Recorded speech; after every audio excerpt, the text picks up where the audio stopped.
Israel और Yemen के Houthi विद्रोहियों के बीच की तनातनी बेहद खतरनाक रूप इख्तियार कर चुकी है। यमन की ओर से दागे गए घातक ड्रोन ने जहां इजराइल में जबरदस्त कहर बरपाया था, वहीं हमले के बाद से भड़का इजराइल भी बिना देर किए यमन पर टूट पड़ा। इजराइल ने जोरदार एयर स्ट्राइक कर यमन के होदेदा प्रांत को निशाना बनाते हुए ताबड़तोड़ हमले किए। इजराइल ने एक बिजली स्टेशन और एक तेल रिफाइनरी को निशाना बनाकर तबाह कर दिया। इस हमले में 8 से ज्यादा लोगों की दर्दनाक मौत हो गई, तो वहीं 80 से ज्यादा लोग बुरी तरह घायल हो गए। इजराइल ने इस हमले की जिम्मेदारी लेते हुए कहा कि अगर इजराइल पर हमला होगा तो दुश्मन को पलटवार के लिए भी तैयार रहना पड़ेगा।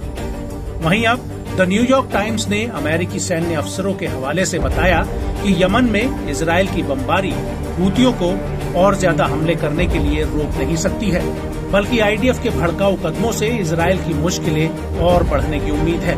आपको बता दें कि उत्तरी यमन के 20 मिलियन से ज्यादा वंचितों को मानवीय सहायता पहुंचाने वाला होदेदा बंदरगाह इजरायली हमले में तबाह हो गया है। यमनी नेता सैयद अब्दुल मलिक अल हूती ने कहा कि इजराइल ने यमन की अर्थव्यवस्था को पंगु बनाने के लिए जानबूझकर होदेदा बंदरगाह को निशाना बनाया। ये एक सोची समझी साजिश का हिस्सा था। ऐसे में माना जा रहा है कि इजरायली बमबारी का हूतियों के बैलिस्टिक हथियारों और ड्रोन ताकतों पर कोई महत्वपूर्ण असर नहीं पड़ेगा। ऐसी आशंका जताई जा रही है कि हूतियों की ओर से इजराइल के खिलाफ जल्द ही कोई बड़ी जवाबी कार्रवाई की जा सकती है।